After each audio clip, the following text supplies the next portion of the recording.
Yang terhormat Direktur Utama PT Inhutani 1, yang terhormat Direktur Utama PT Inhutani 5, yang terhormat Direktur Utama Holding Perkebunan Nusantara serta hadirin yang kami hormati. Mengawali rapat hari ini, pertama-tama marilah kita memanjatkan puji dan syukur kehadirat Allah Subhanahu wa Ta'ala, Tuhan yang Maha Kuasa. Karena berkat rahmat dan hidayahnya dapat mengadakan rapat dengar pendapat dalam keadaan sehat walafiat. Sesuai dengan jadwal acara rapat Dewan Perwakilan Rakyat Republik Indonesia, masa persidangan 2 tahun sidang 2022-2023 yang telah diputuskan dalam rapat konsultasi pengganti Bamus tanggal 19 September 2022 dan keputusan rapat internal Komisi 4 tanggal 2 November 2022 pada hari ini Selasa tanggal 6 Desember 2022 Komisi 4 menyelenggarakan rapat dengan pendapat dengan Direktur Utama PWM Perhutani, Direktur Utama Inhutani, Direktur Utama Inhutani 5, dan Direktur Utama Holding Perkebunan Nusantara beserta anak perusahaan dalam rangka membahas mengenai 1. Penjelasan mengenai kinerja Perhutani 1, PT Inhutani 1, PT Inhutani 5, serta Holding Perkebunan. Membahas rencana dan program strategis tahun 2022 dan isu-isu aktual lainnya. Sesuai dengan ketentuan pasal 276 ayat 1 tentang tata tertib, rapat dengar pendapat ini kami buka dan dinyatakan terbuka untuk umum. Rapat dengar pendapat ini kita mulai pada pukul 13:20 dan akan diakhiri pada pukul 16:20. Apabila belum selesai, dapat dilanjutkan sesuai dengan pasal 254 ayat 2 tentang tata tertib atau atas kesepakatan bersama. Dengan susunan agenda sebagai berikut. Yang pertama, pengantar ketua rapat. 2, penjelasan para direktur utama. 3, tanggapan anggota Komisi 4. 4, jawaban para direktur utama. 5, kesimpulan rapat. 6, penutup. Apakah dapat setujui? Bapak dan Ibu yang kami hormati, sebagaimana diamatkan dalam pasal 33 Undang-Undang Dasar Negara Republik Indonesia tahun 1945, maka bumi, air, dan kekayaan alam yang terkandung di dalamnya sebagai karunia dan amanat Tuhan yang Maha Esa yang dianugerahkan kepada bangsa Indonesia merupakan potensi yang sangat besar dalam pembangunan perekonomian nasional, dalam mewujudkan kemakmuran dan kesejahteraan rakyat secara berkeadilan, termasuk di dalamnya pembangunan di sektor kehutanan dan perkebunan. Hutan sebagai modal pembangunan nasional memiliki manfaat yang nyata agar kehidupan dan penghidupan bangsa Indonesia, baik manfaat ekologi, sosial budaya, maupun ekonomi dapat dilaksanakan secara seimbang dan dinamis. Untuk itu, hutan harus diurus dan dikelola serta dilindungi dan dimanfaatkan secara berkesinambungan bagi kesejahteraan masyarakat Indonesia, baik generasi sekarang maupun generasi yang akan datang. Perkebunan mempunyai peranan penting dan strategis dalam pembangunan nasional, terutama dalam meningkatkan kemakmuran dan kesejahteraan rakyat, penerimaan devisa negara, penyediaan lapangan kerja, perolehan nilai tambah dan daya saing, pemenuhan kebutuhan konsumsi dalam negeri, bahan baku industri dalam negeri, serta optimalisasi pengelolaan sumber daya alam secara berkelanjutan. Dalam rangka memenuhi amanat pasal 33 Undang-Undang Dasar 1945 tersebut, pemerintah membentuk badan usaha milik negara untuk mengelola kekayaan alam berupa hutan untuk wilayah Jawa, yaitu Perum Perhutani, dan di luar Jawa yaitu Inhutani 1 dan Inhutani 5. Sedangkan untuk pengelolaan kekayaan alam berupa kebun, pemerintah membentuk PT Perkebunan Nusantara. Namun demikian dalam tataran pelaksananya masih terdapat beberapa permasalahan di dalam pembangunan di sektor kehutanan perkebunan, terutama dalam menjaga sumber daya alam yang mana menjadi amat penting pengelolaan aset perusahaan, konflik tenurial dan atau konflik lahan antar perusahaan dengan para pemangku kepentingan pemberian akses dan peran serta dalam rangka meningkatkan kesejahteraan rakyat dan masyarakat di dalam atau di sekitar wilayah kerja perusahaan, serta pembiayaan dalam pengelolaan dan pengembangan usaha pada masing-masing perusahaan. Pada rapat dengan pendapat hari ini, Komisi 4 ingin mendapatkan penjelasan mengenai strategi yang dilakukan dalam meningkatkan kinerja dan pengembangan usaha untuk menghasilkan komoditas yang berkualitas dengan kuantitas yang tinggi, dengan tetap melibatkan masyarakat di dalam dan atau di sekitar wilayah kerja, petani hutan, petani atau pekebun rakyat. Selain itu, Komisi 4 juga ingin mendapatkan penjelasan sejauh mana upaya penyelesaian konflik lahan pada wilayah kerja masing-masing perusahaan. Khususnya lahan yang dikuasai oleh rakyat petani diharapkan agar setiap langkah diambil tidak menimbulkan konflik sosial, apalagi menimbulkan konflik korban jiwa dan lain-lain. Demikian pernyataan kami sampaikan.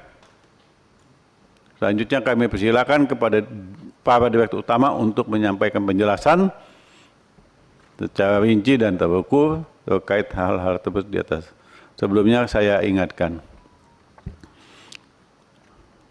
ada wacana dari Kementerian LHK ingin melepas 1 juta hektar ya Kanjeng ya.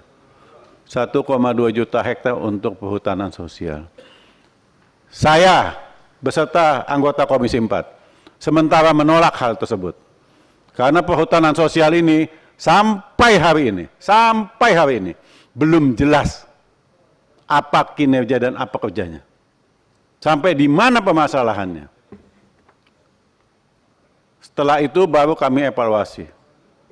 Maka kalau apabila Menteri LHK ingin menjalankan tersebut, ya nanti akan kita evaluasi kembali. Karena saya tidak mau ya diberikan perhutanan sosial tetapi dikelola, mohon maaf, dikelola oleh oknum atau mempunyai kepentingan politik di situ. Terima kasih. Silakan Pak Direktur atau sendiri siapa yang memulai. Saya persilakan.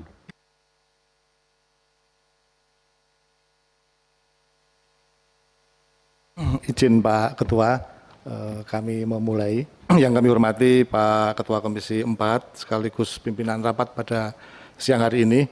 Yang kami hormati Ibu Bapak anggota Komisi 4, yang kami hormati Pak Dirut PTPN 3 Holding dan seluruh jajaran PTPN, rekan-rekan Direksi Inhutani 1, Inhutani 5, dan Direksi Perum Perhutani. Mohon izin Pak Ketua, kami memulai dulu untuk menyampaikan materi yang sudah kami sampaikan secara fisik di hari kemarin. Mohon izin kami hadir memenuhi undangan Bapak. Ada 2 direksi kami, mohon izin Pak, kami sudah bersurat ke Bapak, Pak Kemal dan Pak Denny, karena jam yang sama harus mengikuti acara Pak Menteri BUMN, dan kami hadir di sini ditemani Direktur Perencanaan dan Pengembangan Pak Endung Trihartaka, kemudian Pak Ahmad Ibrahim, Direktur Komersial Perum Perhutani, kemudian Pak Natalas Anis selaku Direktur Operasi, dan saya sendiri Wahyu Pak Ketua sebagai Direktur Utama Perum Perhutani. Mungkin secara singkat kami akan menyampaikan materi sebagaimana agenda yang tertera dalam undangan kami. Yang pertama, secara ringkas Pak Ketua, Ibu Bapak sekalian yang kami hormati, Perum Perhutani merupakan salah satu dari BUMN yang bertugas untuk melakukan pengelolaan hutan di Pulau Jawa, dan ada beberapa pengelolaan hutan di luar Pulau Jawa yang dilakukan oleh anak perusahaan kami, yaitu Inhutani 1 dan Inhutani 5. Kami bentuknya perum, sehingga ketika menjalankan model bisnis. Dirut, tolong dijelaskan, Inhutani 1 meliputi berapa provinsi, Inhutani 5 meliputi berapa provinsi, karena saya rasa mungkin teman-teman ada yang belum mendapatkan info. Silakan. Baik, Pak Ketua. Kami sampaikan Pak Ketua, di tahun ini di bulan Agustus kami sebagaimana arahnya Menteri BUMN melakukan penggabungan anak-anak perusahaan kami, Pak. Next saja dulu, halaman berikutnya. Ya, jadi Inhutani di tahun ini, awal tahun sebenarnya jumlahnya masih 5, Pak. Inhutani 1, 2, dan 3 ini meliputi wilayah Kalimantan dan Sulawesi. Dan per Agustus sudah kami gabungkan sehingga menjadi satu entitas, yaitu Inhutani 1. Kemudian Inhutani 4 dan 5 dan satu anak perusahaan Perhutani Anugrah Kimia, ini kami gabungkan juga 3 entitas ini. Inhutani 4 dan 5 ini wilayah kerjanya ada di Sumatera. Nah, yang memiliki luas areal kelolaan sebagaimana Perhutani itu adalah Inhutani 1, 2, dan 3. Sementara 4 ini tidak punya areal, ini hanya trading getah. Kemudian Inhutani 5 ini ada di Lampung, Pak, dan sedikit di Bangka Belitung. Ini kira-kira latar belakang wilayah kerjanya. Inhutani 5 ini bukan ya di Sumsel ada yang kerjasama untuk tanam bahan untuk palap itu bukan? Yang sama dulu sama perusahaan Jepang, yang sama Barito bukan? Kita nggak punya, Pak, ya. Murni hanya di Lampung sama di Bangka Belitung sedikit. Sumsel nggak ada? Sumsel nggak ada, Pak. Oke. Baik, kami lanjutkan Pak Ketua, Ibu sekalian, kembali ke halaman pertama. Secara ringkas, kami akan melakukan update kinerja sebagaimana agenda utama kita pada siang hari ini. Pak Ketua, Ibu Bapak sekalian, kami mengelola hutan karena bentuknya perum, kami anggaran dasarnya menggunakan peraturan pemerintah. PP kami nomor 72 tahun 2010, di mana di dalam PP tersebut kami mendapatkan tugas untuk pengelolaan hutan negara yang berada di Provinsi Jawa Tengah, Jawa Timur, Jawa Barat, dan Banten, kecuali hutan konservasi berdasarkan prinsip pengelolaan hutan lestari dan prinsip tata kelola perusahaan yang baik. Inilah yang mendasari kami untuk melakukan model bisnis. PP ini tahun 2010, kemudian sebagaimana Pak Ketua, Ibu Bapak ketahui, di tahun 2021 tahun lalu muncul PP 23 tahun 2021 tentang penyelenggaraan kehutanan. Jadi dalam PP 23 ini mencabut beberapa pasal di PP 72 yang menjadi dasar kami untuk mengelola hutan. Kemudian karena beberapa pasal dicabut, Ibu Menteri Kehutanan menerbitkan SK Menteri Kehutanan, SK nomor 73, ini menugaskan kembali kepada Perum Perhutani untuk mengelola HP dan HL di Pulau Jawa sampai dengan diundangkannya PP mengenai Perum Perhutani. Jadi kami saat ini sedang melakukan revisi PP 72. Sehingga luas areal kelolaan Perum Perhutani, tadi Pak Ketua sudah menyampaikan di pembukaannya yang ada rencana untuk kawasan hutan dengan pengelolaan khusus, saat ini kami masih mengelola 2,4 juta hektar, di mana 2,4 juta ini kami bagi beberapa zona produksi, zona adaptif, zona ekologi, dan zona tenurial. Pak Ketua, kami sampaikan, Ibu Bapak sekalian, bahwa seluruh Kesatuan Pemangkuan Hutan Perum Perhutani yang ada 57 ini telah semuanya bersertifikat pengelolaan hutan produksi lestari dan ada sertifikasi yang level internasional yaitu FSC. Ini ada 11 KPH bersertifikat FSC Forest Management dan 46 KPH bersertifikat FSC Control Wood. Pak Ketua, Ibu Bapak sekalian, kami sampaikan update tentang kinerja operasional. Kami setiap tahun rata-rata melakukan penanaman dengan menyelaraskan luasan tebangan sesuai dengan target yang telah ditetapkan oleh Perum Perhutani. Jadi perlu kami sampaikan di sini Pak Ketua, Ibu Bapak sekalian, kegiatan usaha utama kami adalah mengelola hutan. Sebagai konsekuensinya kami boleh menebang hutan. Namun demikian dalam menebang ini kami mendapatkan regulasi-regulasi dari Kementerian Kehutanan yang kami acu. Rata-rata kami menebang hutan di mana pohonnya telah masak tebang itu rata-rata 5.000 hektar setiap tahun dan kami melakukan penanaman setiap kami menebang 1 hektar kami menanam 10 hektar sehingga di 3 tahun terakhir mulai 2019, 2020, 2021 kita rata-rata menanam 53.000 hektar. Kemudian kami juga memiliki parameter berupa tutupan lahan, ini dari Kementerian LHK, namun data yang dirilis terakhir baru 2020. Kalau posisi 5 tahun terakhir kita mencoba membandingkan antara tutupan lahan, kami dari data bisa memperkecil luas lahan yang terbuka. Jadi posisi 2020 ada 27%, sementara 2016 lahan terbukanya ada 29%. Ini kami terus lakukan koordinasi dengan Kementerian LHK untuk memperoleh data terakhir seperti tutupan ini posisinya seberapa besar. Kemudian berikutnya kami juga memiliki kawasan perlindungan atau konservasi. Di tahun 2021 ada 978.000 hektar dari total areal kelola kita, ini meningkat secara terus-menerus selama 5 tahun terakhir. Kami juga mengelola satwa dan fauna yang dilindungi sesuai peraturan Menteri LHK, ada 919 jenis, di mana 104 jenisnya atau 11% berada pada areal perum perhutani. Mata air, ini kami juga memiliki data di kawasan hutan perhutani ada 2.424 titik mata air dengan luas 6.195 hektar. Ini tersebar di beberapa divre kami, Jawa Tengah, Jawa Timur, dan Jawa Barat, Banten. Di kawasan hutan perhutani, kami juga ada jenis mamalia yang endemik, ada 7 dari 29, jenis burung endemik ada 43 dari 54, kemudian jenis reptil ada 3 dari 6, dan jenis amfibi ada 4 dari 11 endemik di Pulau Jawa. Sementara jenis flora di Pulau Jawa ada 885 dari total 4.100 jenis flora. Pak Ketua, Ibu Bapak sekalian, kami selaku BUMN juga punya kewajiban kelola sosial. Ini ada multiplier effect sebagai perwujudan misi kami untuk peduli kepada kepentingan masyarakat dan lingkungan. Kami menyerap tenaga kerja masyarakat sekitar desa hutan, posisi tahun 2021 ada 591.000 orang. Kemudian nilai ekonomi yang terdeliver ke masyarakat ada 1,5 triliun. Jumlah desa sekitar areal kerja kami ada 5.485 desa dengan jumlah lembaga masyarakat desa hutan ada 5.395. Dan jumlah anggota LMDA ini ada 1 juta orang.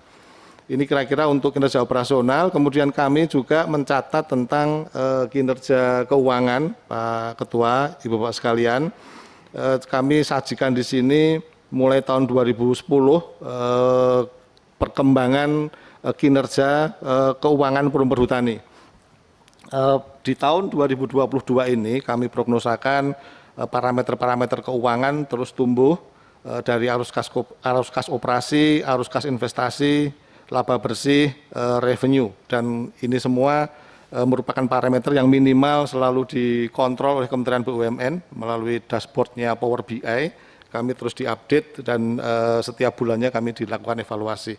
Dari parameter-parameter keuangan ini, kategori perum perhutani ini alhamdulillah masuk kategori hijau, artinya semua parameter sudah memenuhi apa yang ditargetkan oleh Kementerian BUMN.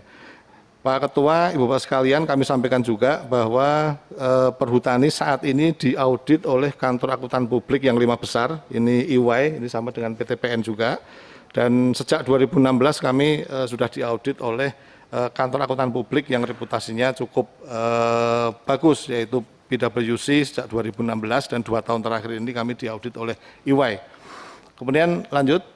Ini perlu kami update Pak Ketua, Ibu Bapak sekalian, tadi di awal bahwa kami ditugaskan oleh Menteri BUMN untuk melakukan right sizing jumlah-jumlah anak perusahaan. Sebelumnya anak perusahaan kami ada 8, kemudian per Agustus kami sudah mendapatkan pengesahan dari Kumham, dari 8 ini 1 kami likuidasi yang paling kanan, yaitu BUMN Hijau Lestari. Ini karena model bisnisnya redundant dengan induknya, jadi ini kami likuidasi. Kemudian dari 5 ex BUMN, Indutani 1 sampai 5 ini kami gabungkan menjadi 2 dan 3 kami gabungkan, kami inbringkan ke Indutani 1, 4 dan PT PAK kami inbringkan ke Indutani 5. Ini sejalan dengan rencana jangka panjang perusahaan kami yang sudah mendapatkan pengesahan dari Pak Menteri BUMN bahwa nantinya Indutani 1 kami akan dorong untuk mengembangkan model bisnis hasil hutan kayunya Perhutani serta industri kayu. Kemudian Indutani 5 kita akan dorong untuk mengembangkan bisnis Perhutani yaitu hasil hutan bukan kayu. Sementara yang ikonik atau Perhutani alam wisata ini kami dedicate untuk mengembangkan pariwisata yang ada di Perum Perhutani. Jadi kami akan fokus ke 3 kegiatan usaha ini sehingga Perum Perhutani sebagai induk nantinya akan konsentrasi ke kelestarian sumber daya alam. Ini prosesnya sudah selesai, berproses cukup lama dan pada akhirnya sudah mendapatkan pengesahan. Next, ini kinerja anak perusahaan, di dalamnya ada Indutani 1 dan 5. Alhamdulillah sampai dengan akhir tahun nanti kami prognosakan parameter-parameter keuangan yang menjadi mandatori kami untuk memonitor. Ini alhamdulillah semua parameter menunjukkan perbaikan. Kalau kami lihat penggabungan yang warna merah sebelah kanan bawah, dari sisi pendapatan penjualan, ini warna kuning adalah prognosa, kalau dibandingkan dengan warna hijau yang targetnya, ini mengalami pertumbuhan dan apabila kita bandingkan periode yang sama tahun lalu, ini sudah cukup bagus perkembangannya. Kemudian net profit after tax dan EBITDA serta cash flow operasi, semua parameter-parameter ini juga menunjukkan arah ke perbaikan. Kami lanjutkan Pak Pimpinan, Bapak sekalian tentang kelola wisata Perum Perhutani. Kami karena mengelola hutan yang cukup luas, konsekuensinya di dalam kawasan hutan kami ada beberapa objek wisata yang saat ini cukup berkembang dengan baik dengan kontribusi yang terus meningkat kepada perusahaan. Jadi total objek wisata kami ada 843 lokasi. Kalau kita melakukan clustering sebelah kiri, ini ada yang tematik air terjun, bumi perkemahan, gua, pantai, pegunungan, air panas, sungai, telaga, waduk, kawah, hutan alam, taman rekreasi, situs, dan peminatan khusus. Kami membuat pengelompokan objek-objek kami yang paling banyak didatangi pengunjung, dan objek-objek wisata kami yang paling banyak mendatangkan revenue. Jadi dari data tahun 2021, pengunjung kami memang nggak turun 9,4 juta, di mana tahun 2020 waktu itu pandemi pertama, karena masih ada 1 triwulan belum pandemi, jumlah pengunjung wisata kami ada 11,4 juta orang. Tahun 2019 sebelum pandemi, jumlah pengunjung wisata tercatat 16,9 orang. Dan pendapatan di tahun 2021 mengalami penurunan memang 142 miliar, sementara sebelum pandemi tahun 2019 pendapatan kami mencatat 203 miliar. Ini lokasi wisata ini kami kelola secara mandiri, ada 35 dan sisanya dikelola kerjasama dengan masyarakat sekitar hutan maupun dengan pihak ketiga. Ini serapan tenaga kerja ada 5.847 orang dan nilai ekonomi yang terdeliver ke masyarakat sekitar hutan ada 214 miliar. Pak Pimpinan, Ibu Bapak sekalian, kami juga mendapatkan tugas dari Kementerian BUMN untuk melakukan rebranding wisata alam ini untuk mendapatkan keseragaman dalam hospitality. Jadi kami mulai lakukan standarisasi pengelolaan, kami mulai digitalisasi, ada penambahan fasilitas, pengembangan produk, dan produk identity branding. Kami juga diminta untuk bersinergi dengan BUMN-BUMN yang memiliki objek wisata. Terutama yang in journey, ini karena BUMN yang dedicated untuk wisata, kami sudah memasukkan kalender event kita ke teman-teman yang memiliki wisata termasuk PTPN. Kami juga bersinergi dengan PTPN 8 di Jawa Barat untuk membagi kalender-kalender event kita supaya tidak berbenturan dan pada akhirnya saling bersinergi untuk mengundang keramaian. Kami lanjutkan sesuai agenda, kami diminta untuk mengupdate tentang proyek strategis, Pak Pimpinan, Ibu Bapak sekalian. Tahun ini kami mendapatkan tugas minimal ada 10 proyek strategis yang harus kami kerjakan. Pertama tentang regrouping, ini Perhutani Subsidiaries Reorganization yang sudah kami selesaikan di Maret harusnya, yaitu penggabungan anak-anak perusahaan kami. Kemudian kami diwajibkan juga untuk membuat aplikasi socio partnership, ini yang kami diminta sebagai agregator untuk menghubungkan para pelaku usaha di sekitar desa hutan. Ini aplikasi, ini masih berlanjut ke 2023 nantinya, di mana kami diminta untuk mendata semua para pihak yang berinteraksi dengan hutan, baik produsen, kemudian market, dan para supporting yang dibutuhkan oleh produsen yang mengelola kawasan hutan, dalam hal ini untuk melakukan tumpang sari tanaman pangan. Kami juga diminta untuk melakukan sinergi industri kayu, karena Perhutani ini terlambat melakukan investasi di bidang industri, sehingga kita ditugaskan oleh Kementerian BUMN untuk mulai membangun kembali industri-industri pengolahan kayu yang dimiliki oleh Perhutani. Kemudian yang keempat ada ekstensifikasi atau rebranding wisata alam, tadi kami sampaikan di halaman sebelumnya.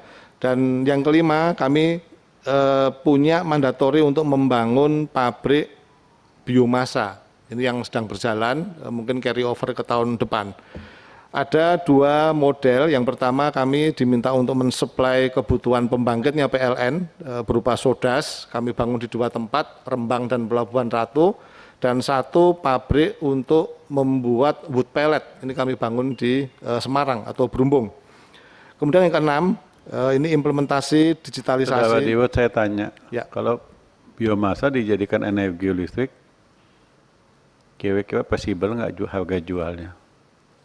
Karena di negara kita ini lucu, sampah kebanyakan dijadikan energi listrik, sementara dijual ke PLN dengan harga rugi. Siapa yang mau?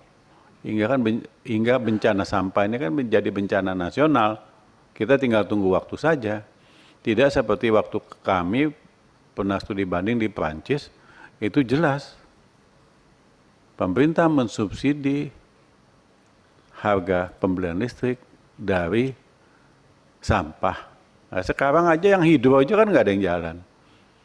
Dulu kan digembor-gemborkan istilahnya energi baru dan terbarukan, nggak ada yang jalan kok. Nah, jadi jangan sampai, mohon maaf ini jangan sampai karena mencari sesuatu popularitas, tapi ujung-ujungnya nanti rugi. Ya, silakan. Siap Pak Ketua, kami perhatikan. Ini nanti juga Pak Dirut PT PN3 juga bisa menyampaikan hal yang sama, karena kami terus-menerus berkomunikasi Pak. Jadi memang Pak, kalau historis kita berunding dengan PLN ini memang cukup panjang jalannya, karena menghitung cost structure ini selalu sudut pandangnya agak berbeda, tapi kita sudah menuju ke satu kesepakatan sebenarnya Pak Ketua, dan ini mesti kita buktikan dulu ketika kita sudah selesai membangun. Kami ditugaskan di dua tempat untuk co-firing ini sebenarnya, jadi kami akan membuat sodas begitu yang nanti akan kami campurkan sebagai bahan campuran dua pembangkitnya PLN yang ada di Pelabuhan Ratu dan Rembang Pak Ketua. Kami perhatikan, tapi dari sisi hitung-hitungan memang sedikit ada margin Pak Ketua. Jadi kami nanti akan terus laporkan ke Bapak, sehingga ketika kami mendapatkan tugas seperti ini, satu sebagai kontrol kami membangunnya pellet Pak di Semarang. Ini masih bebas nanti, tidak terikat untuk di off-take oleh PLN. Tapi terima kasih Pak Ketua, kami akan perhatikan arahan Bapak. Kemudian yang keenam, ini implementasi digitalisasi, ini yang terus disuarakan Pak Menteri BUMN, supaya Perhutani tidak jadul begitu, kita diminta untuk mulai introduce teknologi dan IT, dan kami sudah mulai membangun control room di kantor pusat, dan di tahun ini, akhir tahun ini kita juga sudah membangun di kantor Divre, dan tahun depan kami akan coba teruskan di kantor-kantor KPH supaya digitalisasi ini pada akhirnya akan membuat efisiensi. Kemudian yang ketujuh, kami juga punya proyek Pak, ini karbon Pak, NBS nih, Nature Based Solution. Ini memang hal baru, tapi kami memulai, dan kami tidak sendiri, kami menggandeng Pertamina Power Indonesia untuk mulai menginisiasi, menghitung, dan mendesain model bisnisnya. Ini masih baru, Pak Ketua. Instrumen-instrumen kebijakan juga masih belum lengkap, pricingnya juga masih belum keluar, tapi kami memulai dulu. Karena Kementerian BUMN mengumpulkan kita semua untuk mencoba meng-create market secara looping, Pak. Jadi nanti antar BUMN yang dia sebagai emitter bisa meng-offtake BUMN-BUMN yang sequester. Jadi ini perhutani dan PTPN karena plus karbonnya begitu idenya. Yang dimaksud tadi carbon trade itu. Betul, Pak. Betul. Bukan peraturan menterinya sudah keluar kan?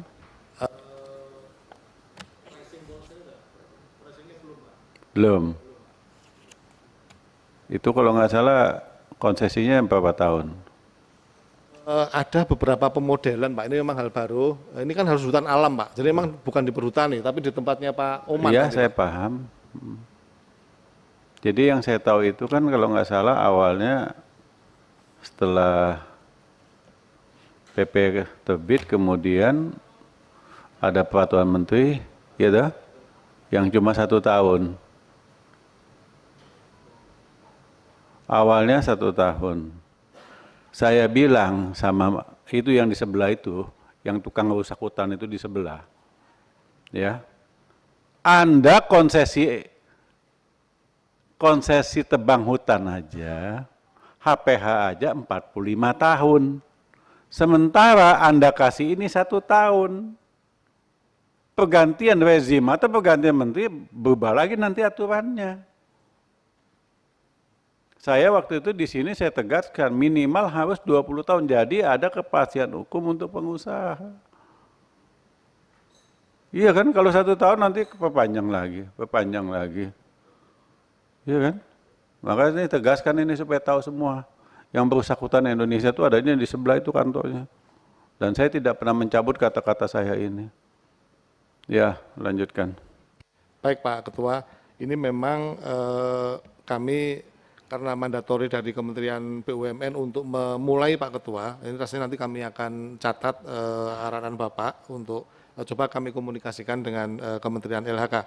Nah, kemudian yang ke-8, ini sangat erat juga dengan PTPN, kami mendapatkan tugas untuk pengembangan tanaman tebu, Pak Ketua. Ini juga nanti mohon support dari Komisi 4, karena kami juga cukup luas target yang diembankan ke kami, dan kami sudah mulai menyesuaikan regulasinya, merevisi RPKH-nya untuk melakukan penanaman tebu ini. Kemudian yang ke-9, kami mendapatkan tugas juga untuk mengembangkan tanaman herbal di kawasan hutan. Ini beberapa komoditi kami kembangkan dan kami menggandeng BUMN farmasi untuk melaksanakan hal ini. Kemudian yang terakhir ada transformasi digital, ini sistem sebenarnya, Pak, kami membangun financial controlling, human capital management system, material management, kemudian procurement maupun inventory. Dan akhir tahun ini kami harapkan bisa terbangun semuanya sehingga di perhutani sudah relatif data, reliability, dan akurasinya bisa kita pertanggungjawabkan. Berikutnya Pak Ketua, ini yang 2023 rasanya ada beberapa yang baru dan ada beberapa yang merupakan kelanjutan. Ini hal yang sama bahwa tahun depan meskipun ini belum menjadi keputusan dari Menteri BUMN karena masih berproses persetujuannya, tapi di tahun depan kami juga memiliki proyek-proyek strategis yang menjadi tugas kami untuk menjalankannya.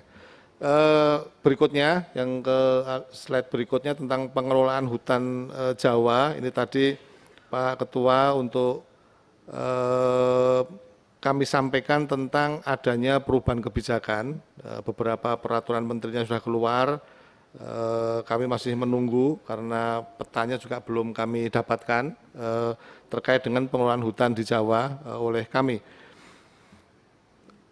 Next, untuk lokasi rawan longsor ini yang akhir-akhir ini terjadi bencana, Pak Ketua, Ibu Bapak sekalian, kami melakukan mapping terhadap lokasi rawan longsor dan banjir. Ada 19 titik paling tidak, Pak, untuk rawan banjir. Yang terakhir kemarin di Cepu, kami terus lakukan monitoring secara ketat lokasi-lokasi rawan longsor dan banjir ini. Kemudian kami juga punya SOP untuk pengendalian dan mitigasi bencana alam. Ada beberapa penyiapan sarana prasarana pendukung, kemudian analisis maupun sosialisasi terkait dengan bencana ini. Terakhir, Pak Ketua, Ibu Bapak sekalian, kami update tentang kejadian bencana gempa bumi di Cianjur. Ini karena juga kena impact juga di Perum Perhutani, bahwa kami kantor KPH kami dijadikan pusat juga untuk posko tanggap darurat. Beberapa personel kami siagakan, minimal ada 60 personel, kemudian jajaran manajemen ada 77 personel, dan posko tanggap daruratnya ada di 5 tempat. Kemudian kami khusus untuk perhutani, ada beberapa aset kami yang terdampak, Pak, di Cianjur, ada 21 unit, ada bangunan rumah karyawan perhutani juga yang rusak berat, sedang dan ringan. Juga ada rumah mitra penyadap kami yang terdampak. Dan kami terus sampai dengan saat ini, kami terus berpartisipasi untuk membantu menyiagakan beberapa armada kami, mulai dari mobil, motor maupun tenda-tenda yang dibutuhkan. Kami juga membantu mendistribusikan logistik di daerah-daerah yang terdampak. Mungkin itu Pak Ketua yang bisa kami sampaikan untuk memenuhi agenda pada siang hari ini. Tentunya masih jauh dari sempurna. Selanjutnya kami mohon arahan lebih lanjut dari Pak Ketua. Terima kasih. Jadi kalau bicara bencana longsor, banjir, itu kan masyarakat kita, ini mohon maaf, masyarakat kita selalu mengatakan itu cobaan dari yang di atas. Tapi manusianya nggak berpikir, kenapa bisa banjir, kenapa bisa longsor. Ya kan, penebangannya brutal. Ya kan, aliran sungainya di sebagian dibangun perumahan. Yang nama GS kan, garis padan sungai kan ada sekian meter. Itu kan coba contohnya. Hampir semua di Jakarta, ya kan, Ciliwung dan lain-lain itu kan dulu kan hampir 100-120 meter, sekarang nggak sampai 60. Bagaimana debit airnya mau nampung? Kalau banjir ya sudah nyalahin yang di atas saja. Harusnya kan kita berpikir bagaimana menjaga kelestarian hutan kita agar tidak banjir, tidak longsor. Terima kasih atas penjelasannya. Selanjutnya, ya silakan.